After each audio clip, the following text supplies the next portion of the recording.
This morning I'm in Glasgow and I'm heading up into the Highlands and I'm hoping to see some of our incredible castles, get some ancient history and some brilliant views, so I'm going to take you guys along with me. Let's go. This is James, our tour guide for today's tour. Hi, how you all doing? The first stop on the tour today is Luss at Loch Lomond. This morning it is absolutely glorious. The water is so calm, look at this. If this tour didn't go anywhere else, I'd be happy because what a way to start the day. The colours are lovely and there's like no one else here apart from us.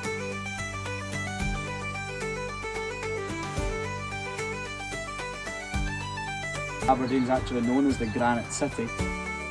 We're taking a little stroll around the village of Luss, which is such a charming little town. Very peaceful today and such a lovely way to start the day off, and it's only like 8:30 in the morning.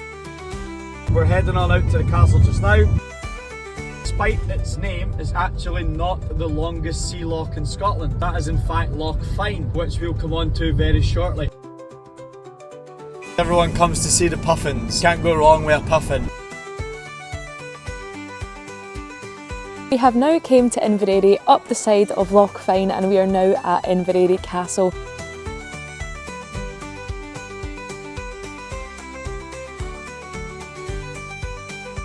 Welcome to Inveraray Castle. This is the main dining room. This is also the home of the Chief of Clan Campbell and the Duke of Argyll.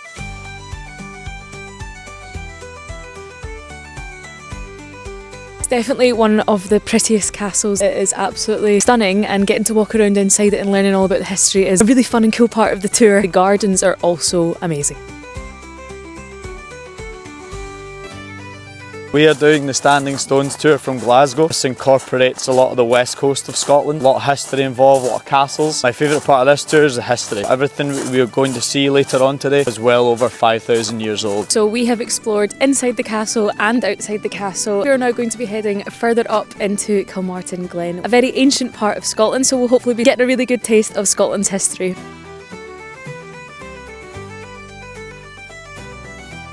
We're taking a wee climb up Donad Fort.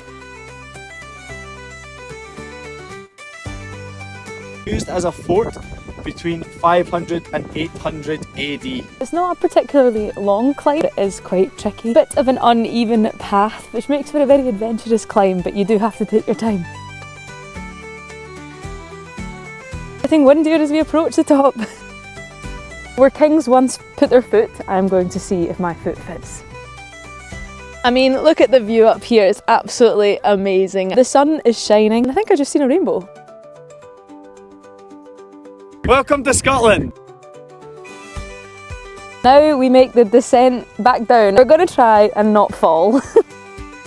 We have now came down into the area of Kilmartin Glen, which is absolutely full of ancient history. There is so many things to see and explore here, so we're going to walk about and see what we can find. Welcome to the Nera Largae Standing Stone. These stones are very much in a line. The most plausible reason for these being here is that this was either a solar or lunar observatory. Unfortunately, I don't think you fall in through time when you touch the stones. No you don't. You also find this Neolithic chamber tomb.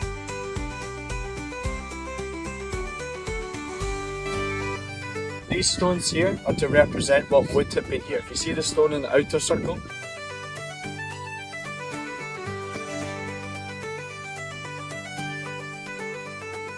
This whole area is said to have over 350 ancient artefacts and monuments, from the standing stones to the stone circles, carved rock art, burial cairns. There is really a lot to unpack here. You kind of just have to let your imagination run wild. we have just left Kilmartin Glen, just passed back through the town of Inveraray, and we are heading onwards to Kilhurn Castle. It is one of the most picturesque ruins in my opinion. Unsurprisingly, in Scotland we have encountered a little bit of rain, but we have stopped to look at Kilhurn Castle.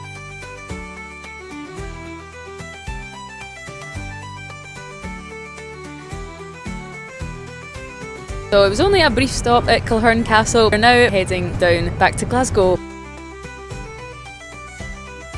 And here we are again, back in the city. If you're coming to Scotland and you're looking for a tour which incorporates some ancient history with some incredible castles, as well as some fantastic views, then this tour with Scotland's Wild might just be for you.